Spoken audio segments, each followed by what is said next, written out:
Hello, hello, hello. How are you guys doing this evening? It is currently, let's see what time it is, 5:19 p.m. on this beautiful fall early evening. And it's very much kind of what you would imagine fall or Halloween in the Midwest to be like today in Indiana. It's kind of been like light raining off and on, but not like too much where it's like wet. It doesn't even like the ground doesn't even stay wet.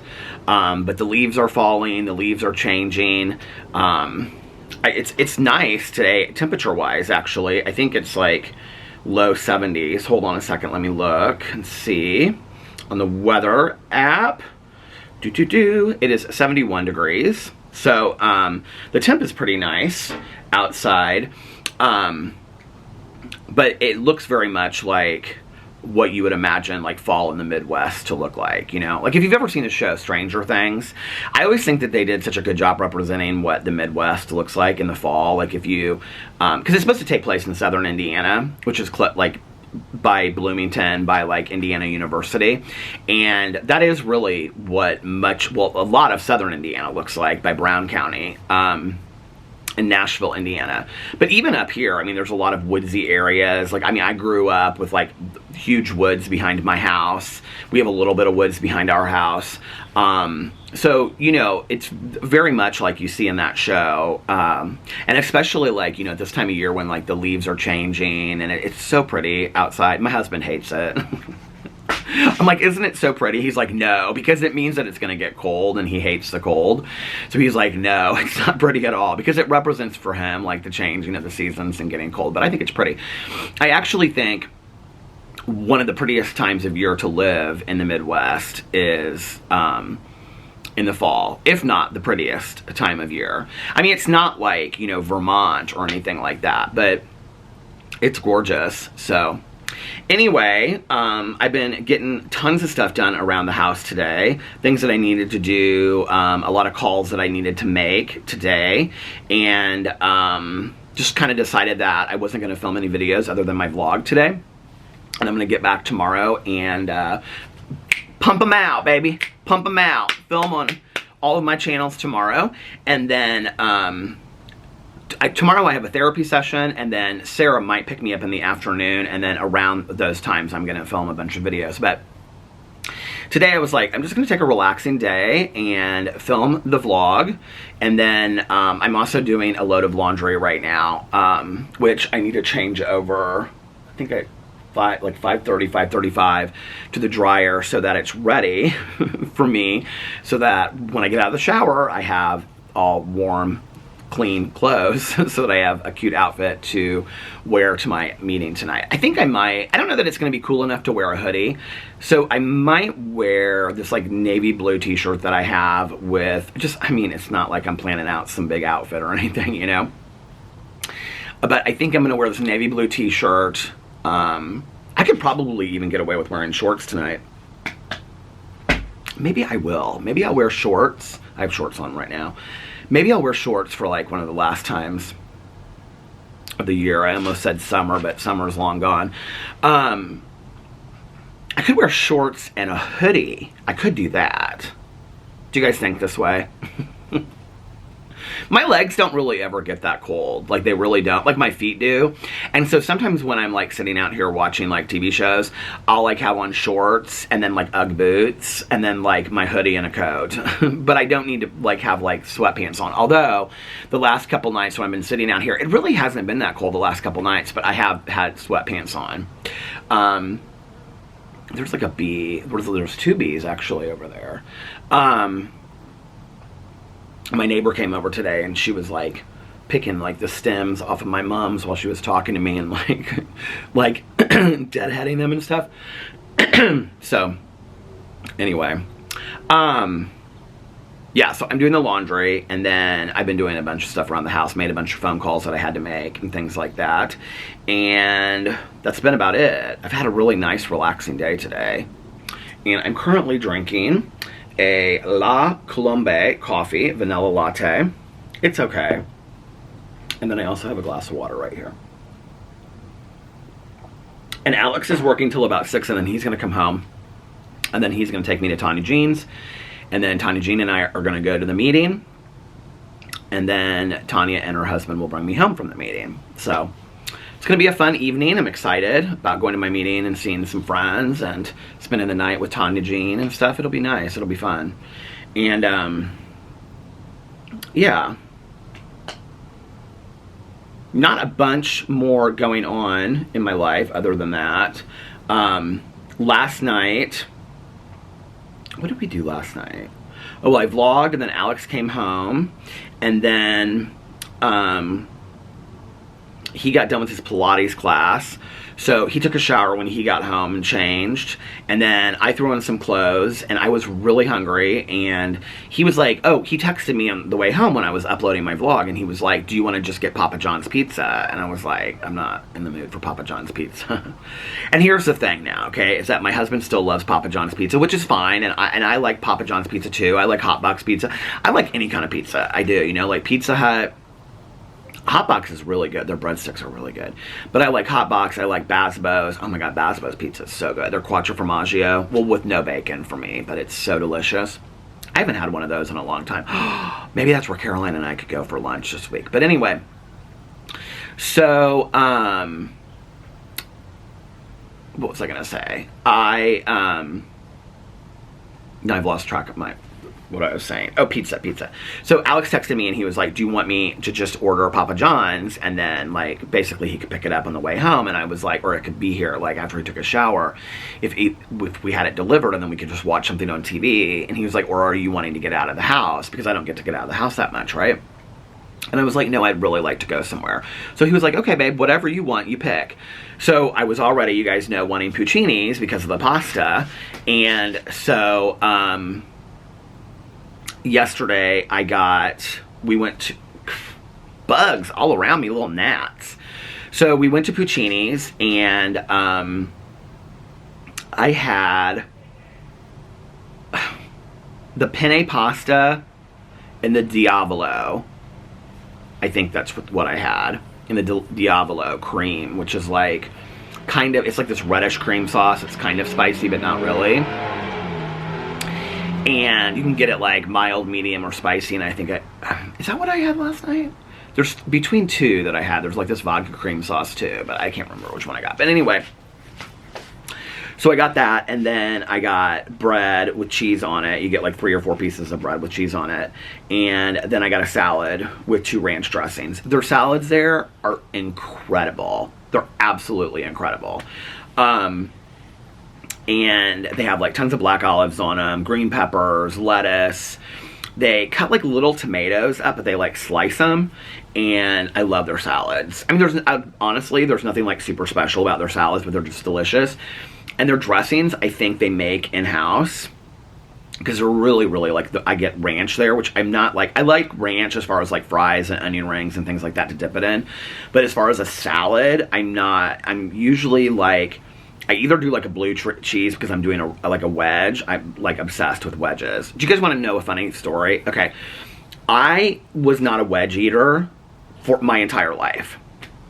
And then it was probably, I don't know, 7 or 8 years ago, we went to this restaurant up here called District Tap, which I'm trying to think of how long it's been open. It's probably only been open for like 7 or 8 years. We went there with some friends, and our friend, she got a wedge. And, I mean, I had seen people get wedges before. It wasn't like I didn't know what a wedge was, right? But for some reason, it looked so good. And so, that night, like, I ordered, like, a wedge as well. Like, I can't remember if we got there later than them or if they got there first. Or something happened where, like, Sherry had her wedge, and so then I ordered a wedge, and it was so delicious. And if you're in Indianapolis and you ever go to District Tap, their wedges are unbelievable. So I got a wedge, and ever since then, I've just been obsessed with wedges. And, I mean, in a wedge salad, it's like nothing. It's like, you know, a wedge of lettuce with that cheese. I don't even know what that cheese is. What is it? Why can't I think right now? Is it like feta cheese? And then they put like blue cheese dressing on it. I don't get bacon on mine, but then they put like, you know, the little like grape tomatoes on there. So I love a good wedge. But they don't have wedge salads at Puccini, so I just get the regular salad. But anyway, so I hadn't even like eaten wedges before like 7 or 8 years ago, and now like if they have a wedge on a menu, I always get it. Especially if we go to like a steakhouse. Like our friends always go to steakhouses for birthdays and stuff like that.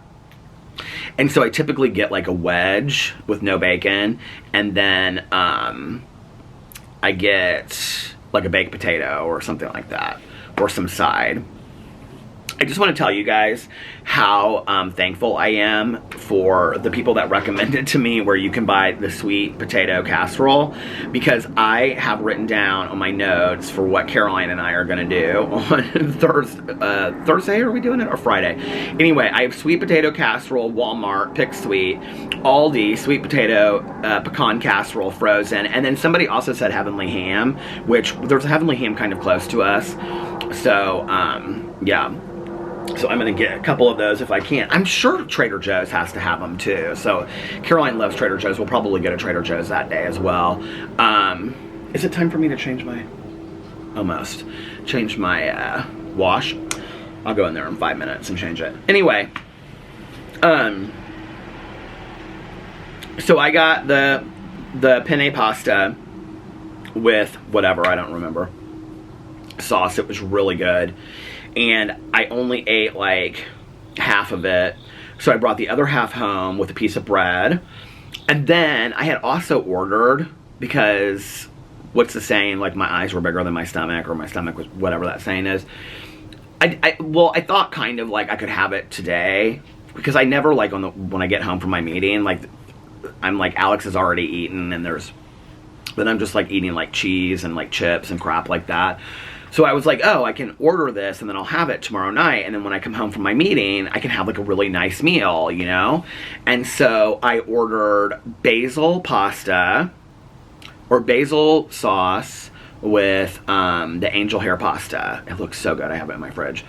And so when she brought it out at the end, she was like, hey, she was like, I'm not going to charge you for this, but they made 2 salads instead of, because you got a salad with it too, right? So, and the salad comes in this huge, like, thing. So she's like, I made 2 salads, or you got 2 salads instead of 1. And I was like, oh my God, thank you so much.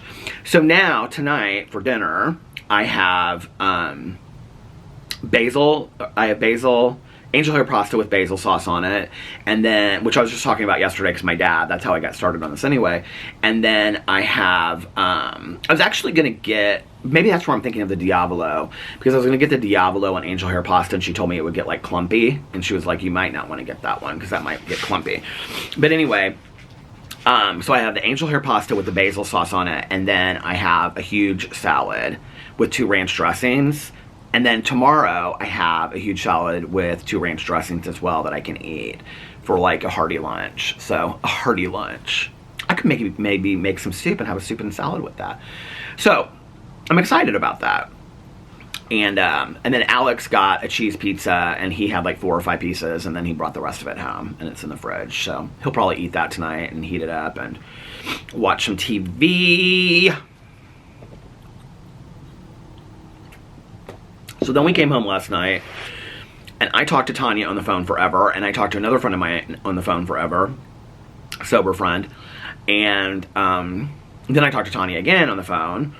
And then it was like 11:15, and I was like super tired. Like I was like either go to bed for the night or lay down for a little bit and get up and watch Fear the Walking Dead.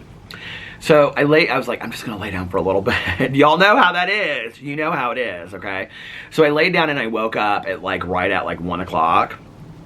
I think it was like 1 o'clock. And so I got up and took little Boo Radley outside and then put him back, got him all snuggled back into bed. And he's so sweet. He like perked up when I was getting out of bed, and he was like, where are you going, Dad? So I was like, come on, let's go outside. So he went outside and did his peeps last night, and then I said, come on, let's go back to bed with Dad. And so I got him back into bed and got him all snuggled away. My life is so boring. I sometimes like I wonder to myself, like I sit there honestly, like I look at like the videos that I post on this channel, and it'll be like 4,000, 5,000 views, and I'm like, watching me talk about my boring ass life. Like, seriously, you guys, like, I want you to know, I really appreciate it. Like, it means the world to me. It really, really does. Because I love this vlog channel. Like, I do. Like, I love just sitting here and talking. Like, this is kind of, to be honest with you, like, you know, back in the day when I watched, like, YouTube, and I would watch, like, Chris Crocker back in the day, you know, and he would do these, well, he's now Kara, but, because he's transitioning, so, or she's transitioning, sorry. But when I would watch these videos, you know, when, she was just, like, doing stuff around her house with her mama and things like that, and I so loved those videos, you know. It was just, like, it was just...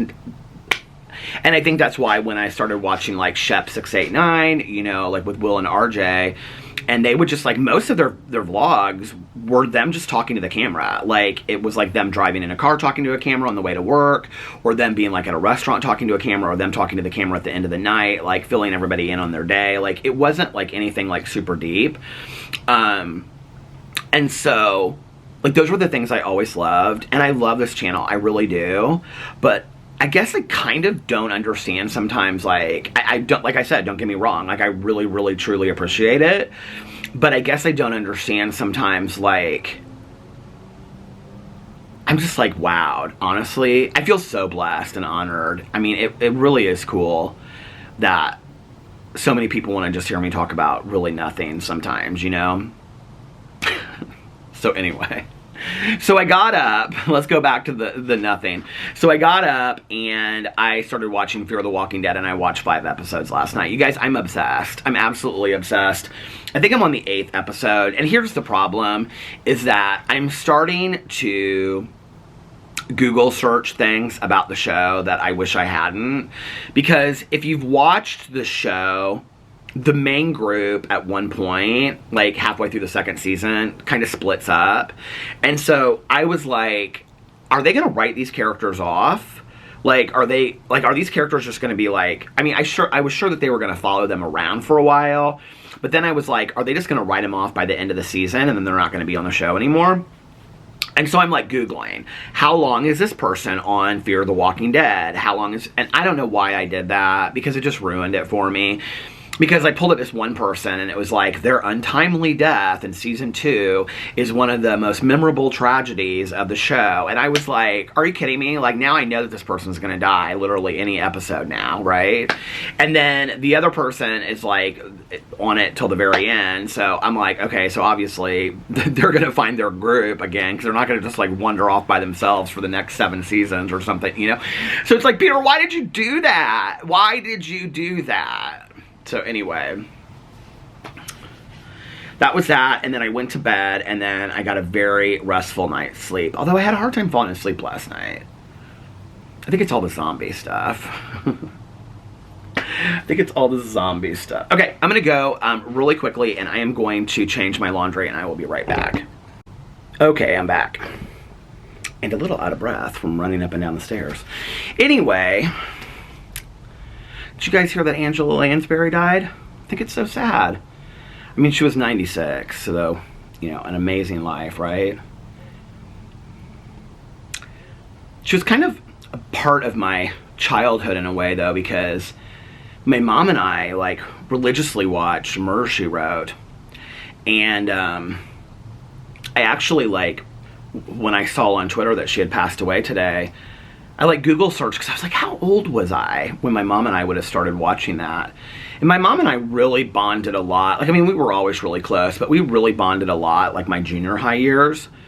And I think it was because those were the years that I really had no friends at all, right? I mean, when I was in elementary school, I didn't have any, like, school friends, really. I mean, I would have, you know, somebody that I would be, like, friendly with, you know, for... It wasn't as bad in elementary school as it was, you know, in junior high. There would be, you know, kids around on the... Well, on the street, there were always kids, you know, to hang out and play with. That was never the issue. It was always at school. And so, you know, when you're in junior high, it's not like you're calling Johnny 2 houses down and being like, you want to come play? So I didn't really have friends. Like, I've talked on here before about how my junior high years were really, really difficult for me. You know, my 6th grade year, so I went kindergarten through 5th at an elementary school, and then I went 6th through 9th at a junior high school, and then 10, 11, 12 at the high school. And 6th grade was probably my best grade that I ever had. And I think it's because, like, it was like 4 or 5 elementary schools kind of like all came together for the junior high. And so, you know, this being made fun of that had happened for 5, 6 years in a row, like, they kind of forgot about it for a year. I don't know if that makes sense. I'm not saying that I wasn't teased at all or I wasn't bullied at all, but it kind of was like, for that 1 year, I was meeting so many new people, and I was in classes, and not everybody in my class was from my same, you know, elementary school. So it wasn't as bad, and I had these 2 girls that I was, like, very, very best friends with, and we hung out all the time. Or, you know, this one girl, her mom and my mom were very close. And so, you know, I was just... 6th grade was a good year. And then what happened was, well, that summer, those girls and I, we hung out like every single day. And then, have I told this story on here? I think I have, that I recently found out, like just in the last 2 years, what happened that summer. I mean, I never knew my whole life. But, so those girls were, like, it was the 3 of us, right? I looking back, like, I don't remember ever, like, this girl always, like, she jokes and says, like, oh, Peter was my first boyfriend and all this kind of stuff, and I always kind of joke too, but, like, I don't remember ever being, like, that serious about it, right? So the other girl, her mom and my mom and I, we all went to Chicago one weekend to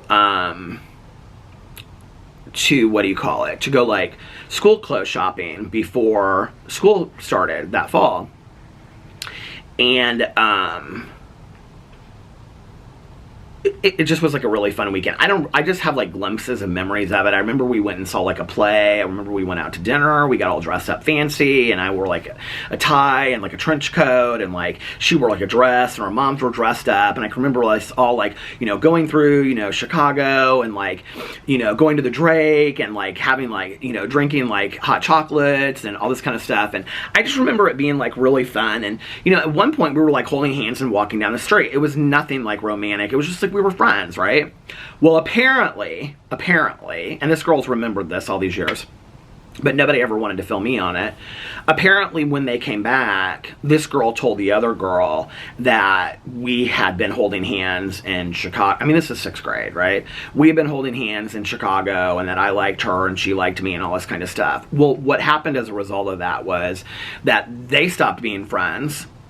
Neither one of them talked to me anymore, and I had no clue what was going on. I didn't even find out till 2 years ago or something like that. And then, and then that happened, and then 7th grade happened, which is, you know, what is that, 12, 13 for boys, which is really hard age anyway. I mean, you know, with hormones and puberty and all that kind of stuff and figuring out who you are. And I had literally no friends. And let me tell you what happened at that time that I think was really, really difficult, that I didn't even figure out until I was an adult. I don't even know if I figured it out until, like, I was really talking about it on my vlog one night, was that it wasn't that I was being bullied or being called names. And yes, that did revamp again later. It was that, like, for 7th and 8th grade, like, nobody paid me any attention. Nobody talked to me. It was like I could have just been a ghost in the hallways. I mean, honest to God, you guys. Like, I would come to school. I had, like, no friends. At one point, I was in this acting thing that I did here in town, and so, like, I knew one other person through that I went to high school with, but, like, that was a very kind of short-lived kind of, you know, and I mean, like, 6 weeks or something like that. But other than that, like, I had nobody that I talked to. Nobody paid me any attention.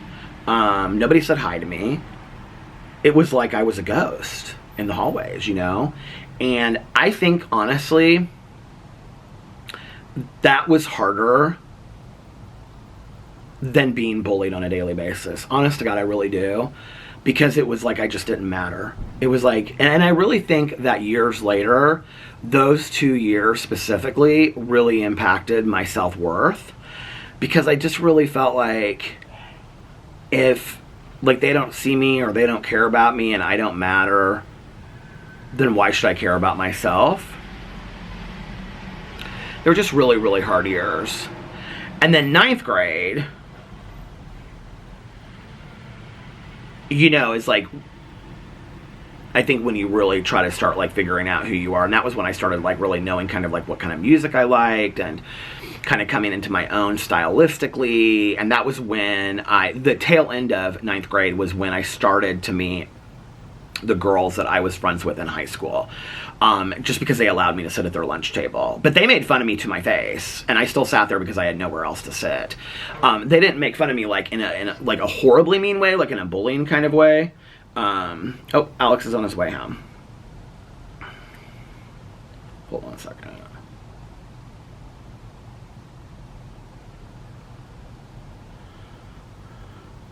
But they would do things like, they would, like, I can remember they would do things like this. They would be like, oh, what bands do you like? And I'd be like, oh, I don't know. Because I didn't really know at that point, like, you know what it is. You know how that is. And they'd be like, do you like the band Holding a Can in Your Hand? And I'd be like, oh yeah, I love it. And they would do these things to just like make fun of me. Like they would make up band names that I knew, like, which is why today if like I don't know something, I just admit to not knowing it. Like that's like I've learned that, right? Like you just, if you don't know something, just admit to not knowing it. It's just easier. It's and to stay open and teachable, you know, to learning new things. But I just wanted to fit in. I wanted someone to like me. I wanted to be part of a group, you know, and so yeah, and then the summer after 9th grade was another summer that I was just very much like by myself, and just was hard. So my mom and I, we really bonded through those years because I was old enough where my mom could like play like a Arlo Guthrie, you know, record or a Bob Dylan record and talk to me about like why she loved Bob Dylan so much or why she liked Joan Baez so much, you know, or tell me stories about peace rallies in Chicago in the 60s, or, you know, she could tell me all those stories, and I just like ate it up. And so, and that's where we started watching movies, and we started watching all the Hitchcock movies, you know, and I mean, we had watched them when I was younger too, but like we really got into like watching the Hitchcock movies, and where I got real interested in film. You know, I can remember one year my mom bought me like this book about you know, Hitchcock as a director and things like that. And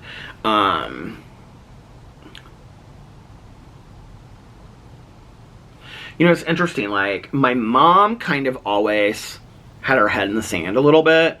Like, even years later, she would say, I don't know how people know that you're gay. And I'd be like, really, Mom? Like, you know, just because based on my stereotypical mannerisms and things like that, which not every gay person acts like I do, but, and there are probably straight men that have some of the same mannerisms that I do and whatnot, but I think if you were going to guess based on stereotypes, you know, you might guess that I was. Let's just say that. So, you know, she'd say, I just don't know how anybody would ever think that you were gay. My dad was different, you know, like, and I didn't come out until after I turned 18, well, the day I turned 18, but my dad, looking back, said that he always knew, not that I was gay, well, he always kind of thought I was ever since like 4 years old. It was funny because today is National Coming Out Day, and so I posted this picture on all of my social media, actually, of me dressed up as Wonder Woman. And here, let me get a good picture of this, and this can be my thumbnail for tonight. And I posted on my social media, hold on a second. Happy National Coming Out Day from the boy who wanted to be Wonder Woman and whose parents loved him exactly as he needed to be. And I feel blessed for that. They didn't really question a lot. You know, if I wanted a baby alive that you fed and it pooped, they got me a baby alive. You know, if I wanted to dress up like Wonder Woman, not on Halloween, but for Christmas, my dad made me a lasso of truth out of yellow string and didn't ask questions. They allowed me to be who I needed to be, you know, and I feel so incredibly blessed for that. And, because that's the way that it should be. Not that I feel like there's that's incredibly special, but I do think it's difficult for family members and friends that, like, that's not what they're wanting, or they're fearful. My mom was fearful for me when I came out to her, you know, because she said, you know, society is not kind to gay people. And, but, like, my dad always, I think, knew that, like, I didn't have a lot of friends. Because he would ask me, he'd be like, we'd go on a trip, and he'd be like, do you want to bring a friend? And I'd be like, no. And so, you know, there were periods that I had, like, a friend here or a friend there when I was much younger, you know, that would happen, like ski trips or, like, to Chicago or something. But that was when I was a lot younger. But when I was older, you know, and it was, like, spring break, and my dad would be like, do you want to take a friend? And I'd be like, no. And, he, you know, he said later it was because I knew you didn't have any friends. You didn't bring friends over to the house. You weren't talking to people on the phone or whatever, you know. And then when I made these friends in high school, it's kind of like I was off to the races, right? And I felt very included in something. And I think that's also what happened when I came out, you know, and I got a fake ID and I started going out to the gay bars, and I got paid a lot of attention, you know, for being fresh young meat in the gay community. And I made friends very quickly. And, you know, there were 2 or 3 other guys that were my age that we all came out about the same time, and we were all hanging out and, you know, going to all the drag shows and knew everybody in town. And I felt very included, you know, at that time. But drugs and alcohol also went with that. And then I got sober. And I think that's what I was looking for when I got sober, was this inclusivity, which I think I could have had. I think I could have had I put my hand out and introduced myself to people, but I was so afraid and my social anxiety was so bad that not until I met Tanya did I really find that. And then Tanya introduced me to this whole group of friends that, you know, were just my diehard friends for many, many years. You know, now some of them are gone, passed away. Some of them have moved away. Some of them have gone back out. And so it's pretty much just Tanya and I at this point. But anyway, yeah, those were bonding years for my mom and I. And so I was looking up today. I was like, because I can remember watching, what do you call it, Murder, She Wrote with my mom. Like, she and I would sit there and watch it and try to, like, solve the mystery, you know? And I was like, I think there was, like, an episode where she goes to, like, Boothbay Harbor, Maine, and I got kind of obsessed with Boothbay Harbor, Maine because of it. And so she was, like, her house was somewhere in Maine or something like that. So anyway, I was, like, looking it up to see Jessica Fletcher, remember her from Murder, She Wrote. I was looking to see what years it ran, and it ran from 84 to 96, which I wouldn't have been watching it later in years, I don't think. But I would have been 12 years old, so I would have been 12, which would have been 7th grade when it started, and I'm sure that those are the years that my mom and I were watching it together, you know, because we would eat dinner and then we would watch some TV shows together and whatever.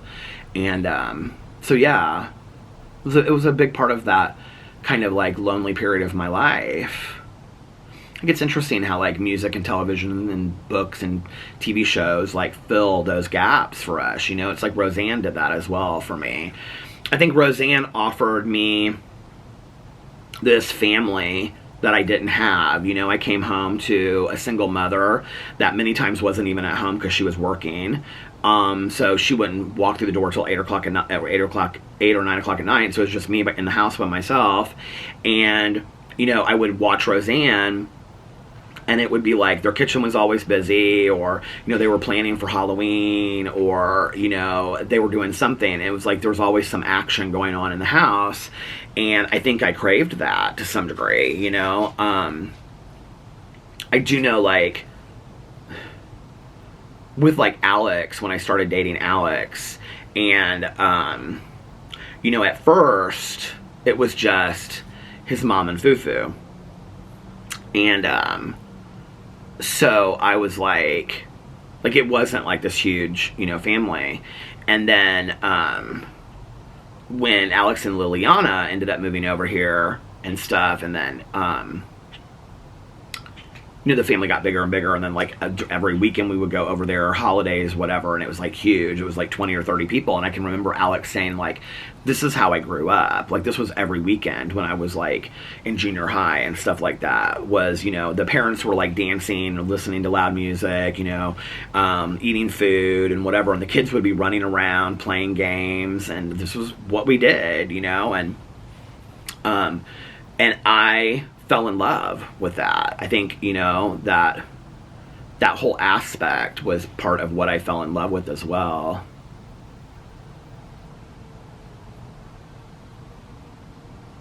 It's interesting thinking about this National Coming Out Day, you know, and I was thinking today about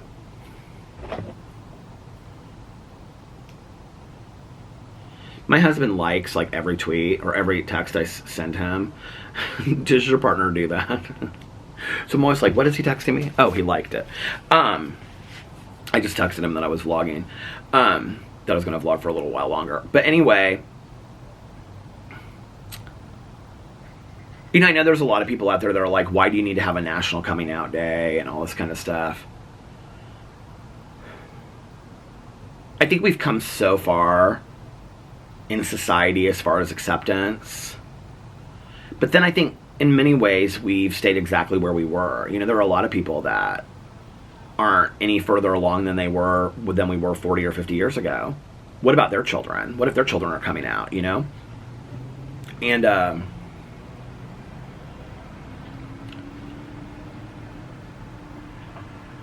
I knew that I had liberally minded parents that, I mean, really, if you had, speaking of Wonder Woman, put the lasso of truth around me and said, do you think your parents will have any issue with you being gay? I think I absolutely knew that the answer to that question was no, that they wouldn't have any issue. I really couldn't conceptualize, because I hadn't been to a gay bar. I hadn't seen, like, other than my mom's friends that would come over and dance, you know, and whatever.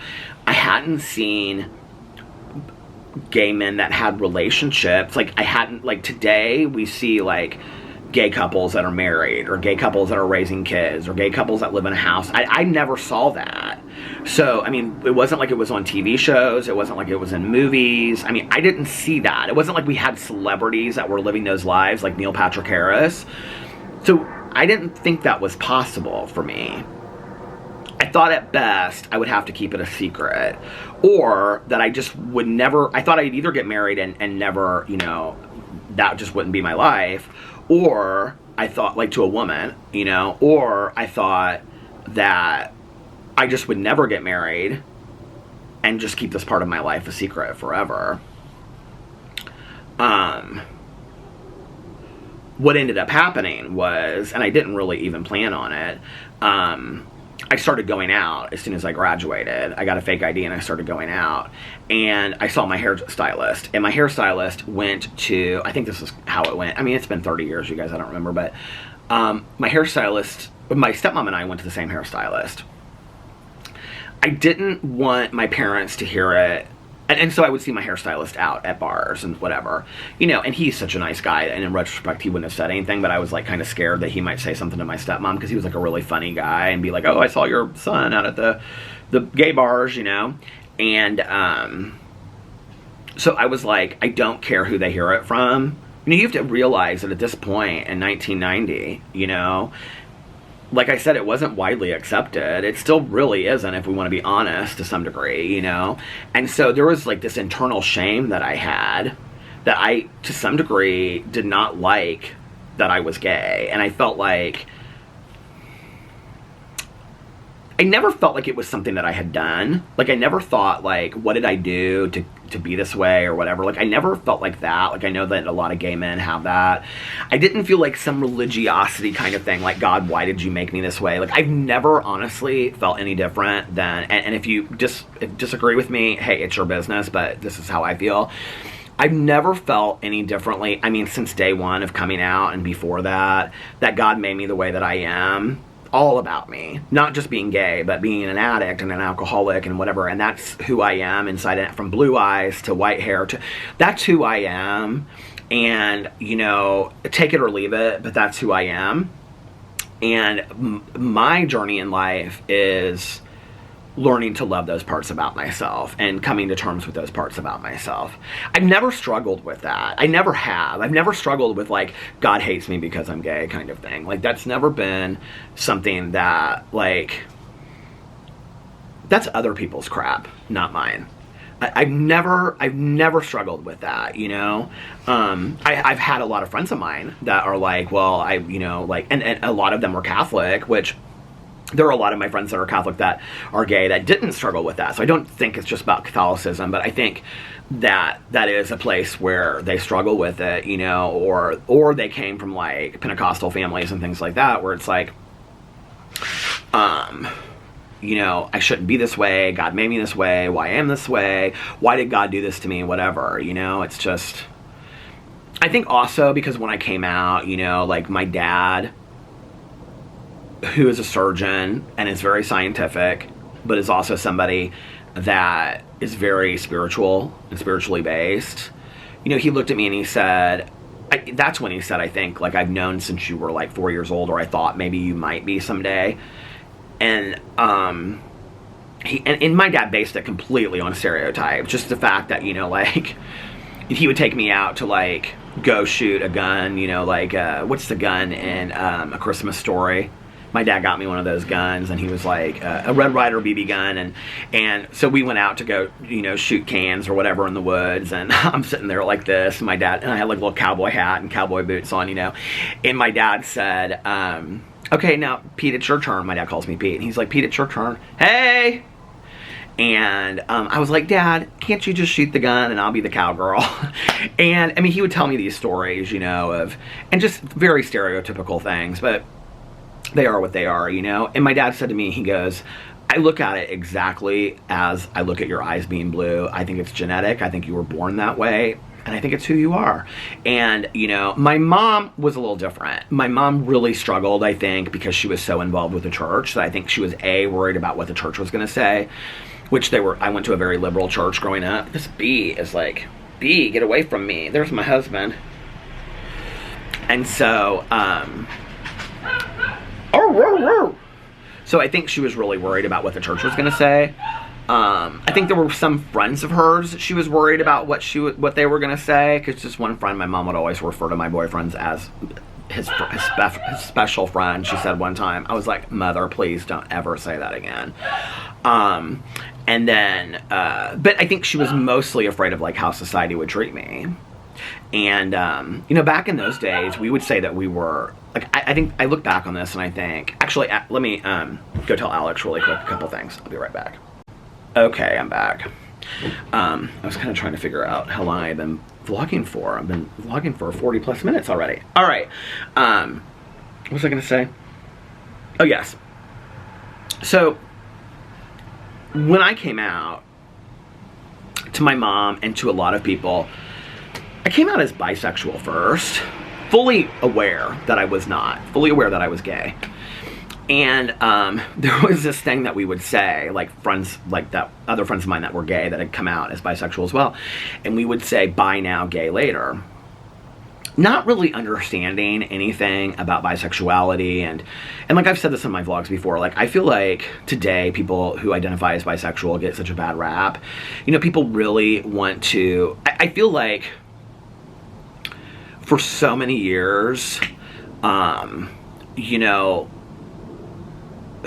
heterosexual people in my life would want to, like, sexualize my relationships by, like, looking at it and be like, who's the catcher, or who's the catcher, or who's the pitcher, or, you know, like, who's the husband, who's the wife, and basically what they're asking is, like, sexual position kind of things, you know. And so I think, like, for years, like, within gay relationships, you know, like, heterosexual people, sometimes, not all people, I'm just talking about, you know, maybe more the ignorant ones, wanted to sexually fetishize, gay relationships. Or with lesbians, we see a lot of like heterosexual men that are like, I don't care if my wife gets along with another woman. It's not about the fact that a lesbian is a woman that has a relationship and is, with another woman. It's not just a sexual thing, right? And I think like people that identified as bisexual for a very long time had to fight that, because it's like, I'll just take whatever I can get kind of thing, when that's not what it is at all, at all. And I feel kind of like sad and bad in retrospect that I did that, that I said that. I think, and I don't know why I thought like my mom or friends of mine would be more willing to accept the fact that I was bisexual than gay. And it was very short-lived. It was about a month that I said that. Well, with my mom, she looked at me the same night that I said that, and she goes, come on, Peter. So it wasn't even that long, And she said, I'm scared for you. And I said, well, what are you scared of? And she was like, I just want you to be safe. And I thought she immediately was talking about AIDS, because, like I came out into this world of AIDS. And I said, Mom, I said, I will be safe, but if, and she goes, I'm not talking about that. We'll cross that bridge when we come to it, if that ever happens. She said, I'm talking about the fact that society is not kind to gay people, and I witnessed it. And, she said, I hope you always put your safety first. And it was interesting that she had said that to me, like that was where I feel like my mom had a lot of wisdom and insight about things that I never thought about. And I'm not saying that I have backed down in situations where I shouldn't have in the past, but I've definitely known at times in my life that there are situations where I maybe need to protect my safety than my point of view. You know what I mean? Like 2 o'clock in the morning, walking from a bar to a parking lot when somebody is shouting, derogatory things, is probably not the time to go off and start shouting back. You know what I mean? Like, and so I have been careful of that in my life.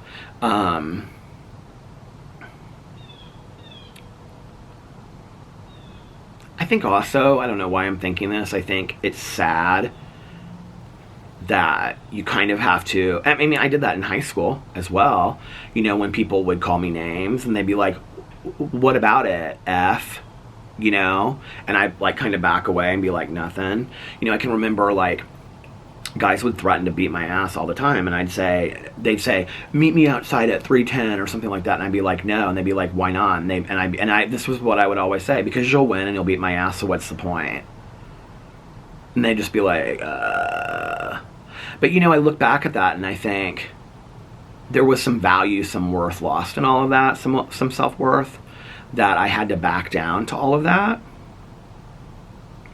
to allow them to protect my safety for myself. And I don't think that's just me, and I don't think that's just gay people.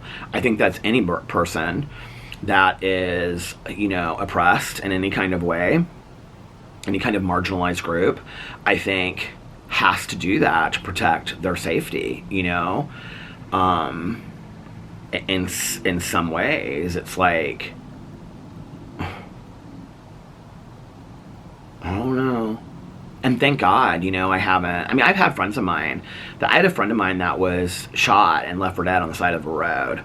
2 guys took him home. Like, he gave these 2 guys home, or this was years ago, but he gave 2 guys a ride home from the bar. And they like pulled over, like they told him to pull over on a side street, and he pulled over, and they like got him out of the car, and they were like kicking him and calling him names. And he was black and he was gay, and so you can imagine the names that they were calling him. And they were like, are you afraid of going to hell? You know, all these names and whatever. And he was a big guy too. He was like 6'4", and they ended up shooting him and left him for dead on the side of the road and took his car. I had another friend of mine that was a lesbian, and she was much older than me when I was out. So if I came out, this would have been before I got sober, so 21. She was probably 40, 45 at the time. And she was walking by herself down this main road, the Mass Ave in Indianapolis, at like 2 o'clock in the morning, going to this gay bar. And these guys came out of the alley and beat the absolute SHI toot out of her. And the cops could see it going on. And she's like begging for help, you know, and because there's always, like, many times there's like gay officers that are in front of gay bars. And so they finally came over. And those guys that were like beating her up were like calling her these like horrifically, you know, derogatory names and things like that. She was terrified. And that's just the tip of the iceberg. I mean, those are only 2 people that I know. I mean, I know like probably 10 or 15 people that those kinds of things have happened to, you know. And then you hear all the stories, you know, and you hear, I don't know, it's just like, it breaks my heart. And that's just within the LGBTQIA plus community. Like, you know, let's just, when we talk about all, you know, I think we know what goes on in this world and we see it, you know. Sad.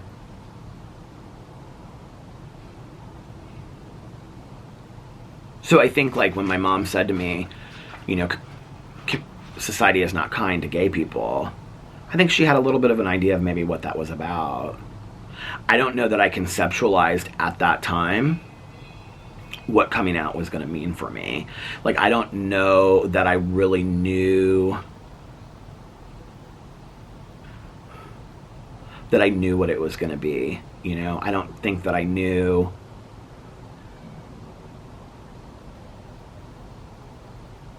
I don't think I knew.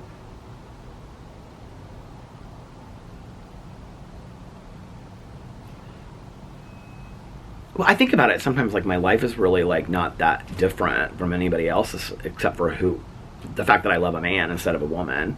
You know, I mean, it really isn't. I mean, look, I've got a cozy front porch with mums and, you know, plaid pillows, and I'm going to a meeting tonight with my best friend, and my best friend just happens to be a woman, which it could easily be a man, and, you know, I go grocery shopping, and my life isn't really that different being gay. Until those moments where I feel like it is.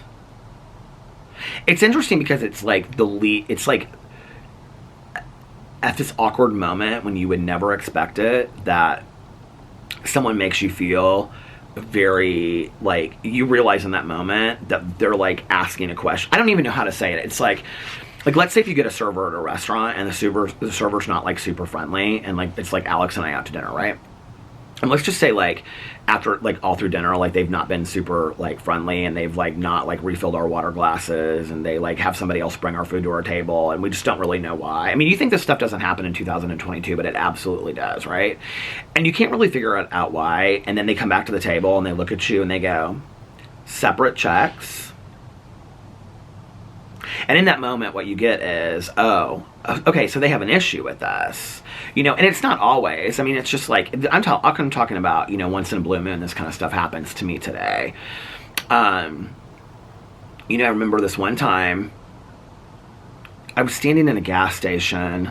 This was not too long ago. This was probably a year and a half ago, because I can remember the gas station was in Fishers.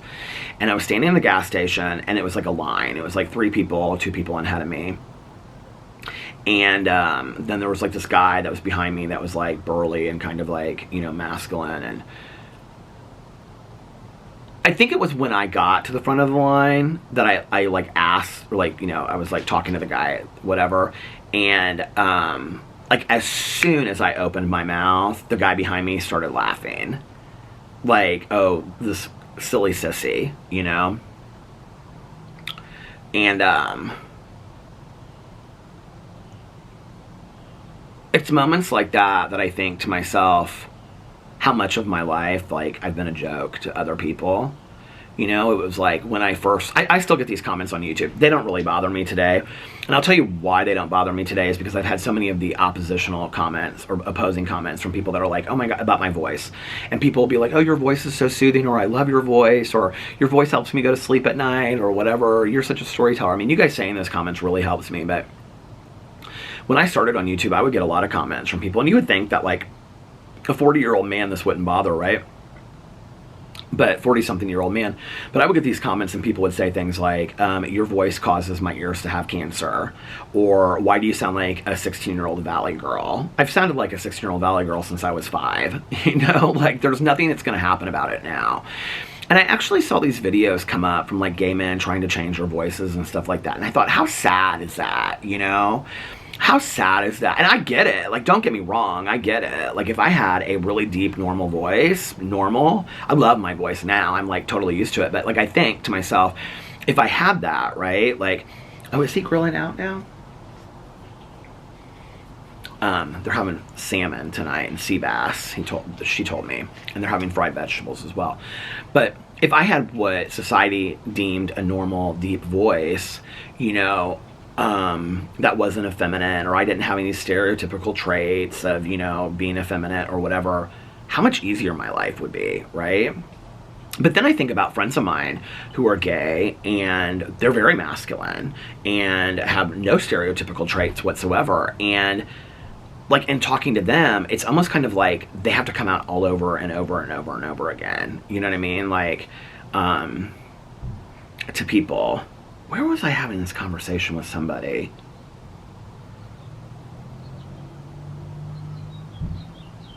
Who was I talking to?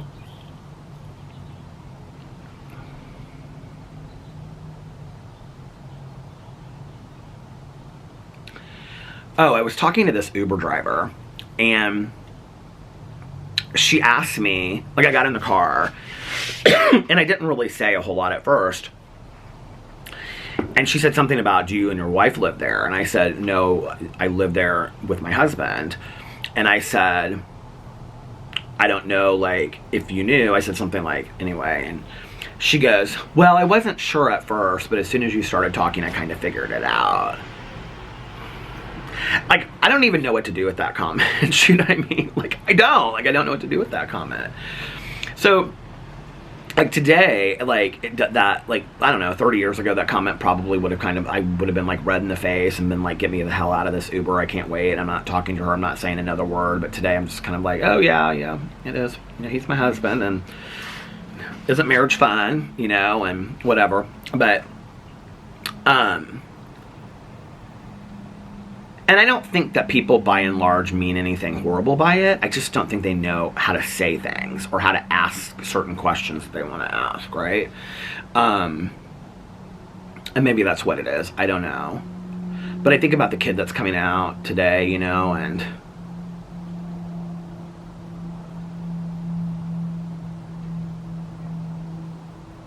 still a scary world. And I feel like in some ways we've taken 5 steps back, you know? In a lot of ways, in the last couple years, we've taken 5 steps back, 10 steps back. And I've always, you know, since I've been sober, tried to live an out proud life and try to be an example as a person in sobriety to give others hope. You know, I wish I had the YA books that are out there today. I wish I mean, if that would have helped so much, because I love to read. You know, if there had been books where I saw guy having a relationship, I'd have been like, oh my God, you know.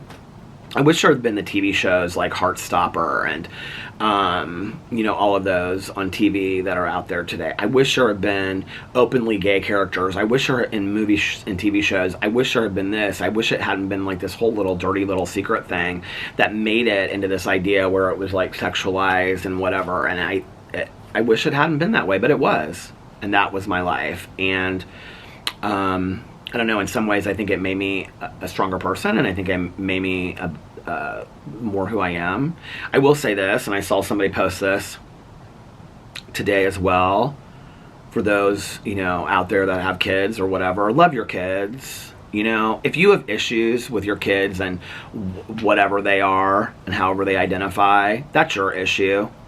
You know, go work on it. Go work on it in counseling. Go work on it with a pastor or a minister if you need to. But, like, that's your issue. You know, love your kids. They need to be loved. And I was sitting in Kohl's. I joked about this in my drama video, but it was very serious. We were in Kohl's on Sunday, and I was in line checking out. And there were these grandparents in front of me, and there was this absolutely just the sweetest little kid. And he was probably, I don't know, like 8 or 9 or something like that. And we were like by the women's section. And so like the women, like they had these mannequins, 3 of them, that had like leggings and long shirts on. And the little boy said to the grandpa, he goes, "Papa," he goes, maybe he was older, I don't know, 10, something like that. He goes, "Papa," he goes, "what are those?" And his grandfather goes, "Those are sleepwear. Don't ask again."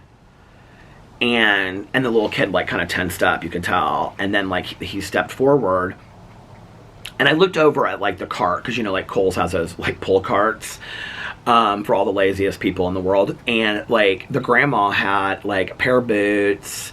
I mean, it was all like stuff for her and the grandfather. And I thought, this poor little kid has been like pulled through the coals, probably doesn't want to be there. It's Grandparents' Day or something, you know. And he's just been this, I mean, he was just, you could tell he wasn't acting up or anything, at least not that moment.